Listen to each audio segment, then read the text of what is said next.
Bonjour à tous et bienvenue sur la chaîne du temps libre. Moi c'est Anso et aujourd'hui on se retrouve pour une nouvelle vidéo. Je vais vous parler d'un service presse comme vous l'avez vu.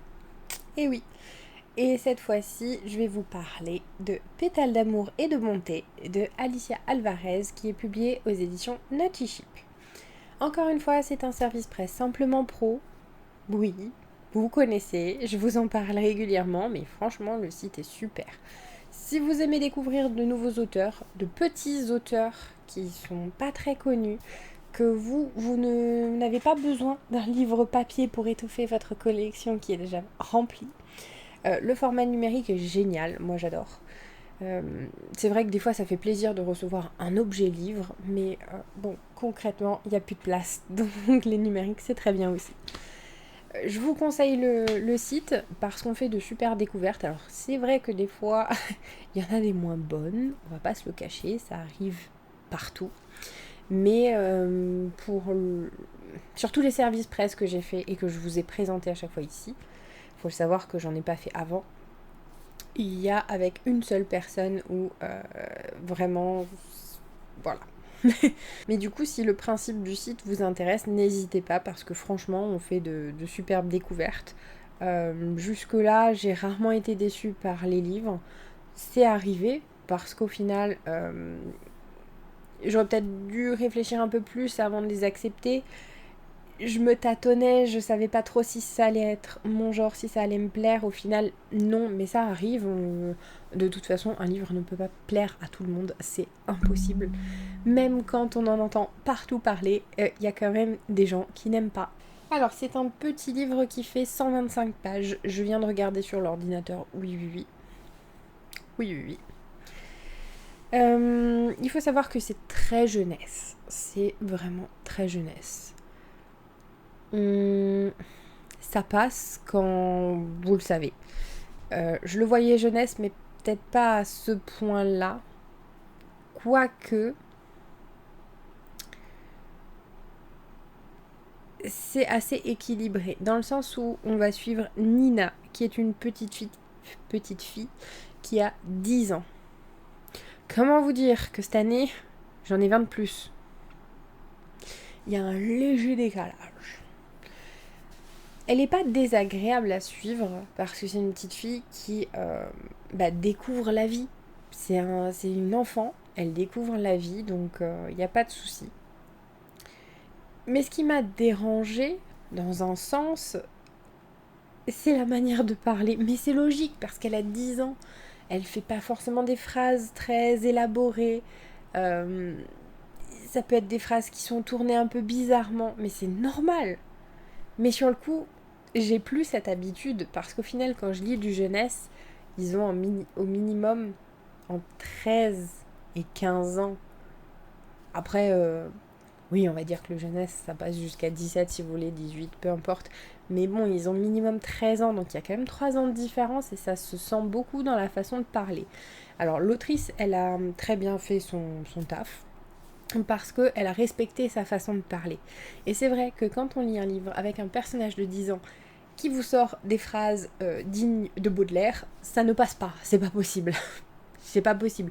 À moins que l'enfant soit surdoué et déjà fait je ne sais combien d'années d'études. Voilà, ça ne fonctionnera pas. Donc niveau crédibilité, c'est vrai que ça aurait pas été top. Là, c'est crédible, il n'y a pas de souci. C'est juste moi qui n'avais plus cette habitude parce que il y a quand même une différence entre un personnage de 10 ans et un de 13-14. Cette petite Nina est d'une timidité extrême. Elle n'a pas d'amis. Elle ne s'affirme pas. Elle n'ose même pas dire à sa maman qu'elle veut pas faire de la danse, qu'elle veut aller faire du foot. En fait, elle s'écrase. Elle se cache, elle s'écrase. Et dans cette histoire, ça va pas juste être un petit récit fantastique qui fait passer le temps. Ça va être une vraie éclosion pour Nina, qui va d'un seul coup grandir et se rendre compte que elle n'a pas à se rabaisser, elle n'a pas à se cacher tout le temps. Elle est ce qu'elle est, elle a le droit de vouloir autre chose, elle a le droit de le dire, elle a le droit d'avoir confiance en elle, de se faire confiance. Elle va découvrir plein de choses comme ça et elle va en ressortir beaucoup plus grande. Et ça fait du bien ce genre de récit parce qu'il y a une bienveillance. C'est ce qui est mis en avant. Je vous lis juste la petite catchphrase. Alors, c'est écrit un roman jeunesse fantastique dans lequel s'incorpore avec tendresse la bienveillance et une réflexion propre au développement personnel. Et c'est tellement ça. Je me suis dit, ah, c'est vendu comme ça, mais en général, quand on me vend des trucs, je les trouve qu'à moitié. Mais non, là, c'était dedans, c'était parfait. Et c'est vrai que c'était du coup un plaisir de suivre cette petite fille qui va grandir dans ce monde fantastique. On sait pas, ça par contre ça m'énerve, on sait pas si c'est réel ou pas. Il y a des éléments qui vous font penser une chose et d'autres l'autre. Donc je suis un peu le cul entre deux chaises, je ne sais pas. Et cette petite fille, elle va voyager dans cet univers donc fantastique. Elle va y découvrir plein de choses. Elle va se faire une amie. Mais surtout, elle va se découvrir elle-même. Et c'est vrai que pour le coup, pour ce qu'on nous vend, eh ben, j'ai tout retrouvé. Donc, comment vous dire que c'est rare? En général, vous prenez un livre, vous lisez la 4e, ou ça vous spoil tout et vous êtes dégoûté. Ou alors, c'est pas toujours très très fidèle. Pourquoi? Parce que le but, c'est de vendre. Là, je trouve qu'on est dans une démarche déjà de la maison d'édition qui est toujours 100% honnête. Je tiens à le dire que jusque-là, je ne me suis pas fait spoiler en lisant le synopsis et j'ai pas eu de mauvaise surprise. Donc ça, c'est un point fort, mais un gros point fort.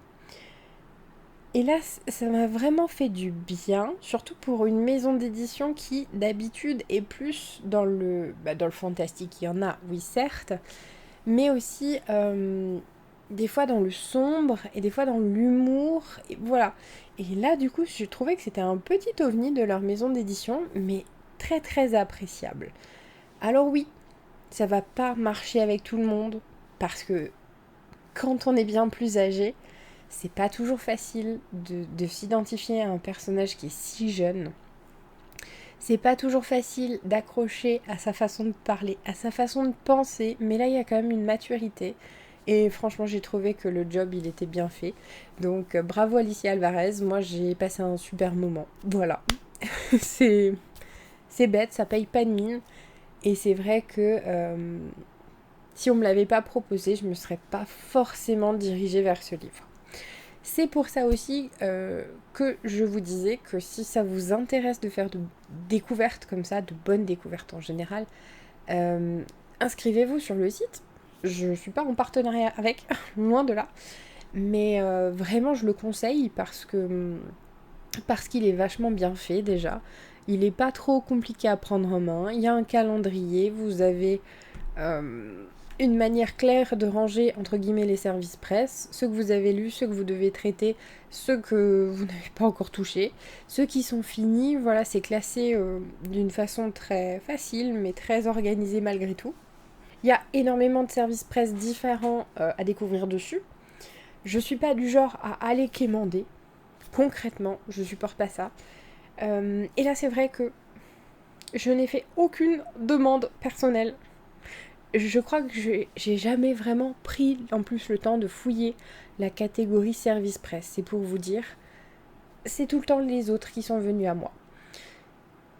À part une fois où j'ai dû refuser parce que vraiment ça matchait pas avec ce que j'ai dit que j'aimais et je pense que je l'aurais détesté et c'était pas la peine.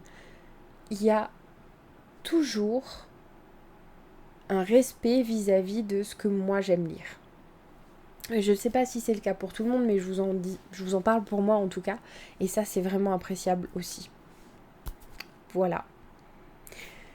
Je ne vais pas blablater plus longtemps. Je remercie la maison d'édition encore une fois pour sa confiance. Et puis, je suis sûre qu'on va encore être amenés à collaborer ensemble. En tout cas, moi, j'adore, il n'y a pas de problème. Je vous remercie à tous d'avoir regardé la vidéo et je vous dis à bientôt pour une prochaine.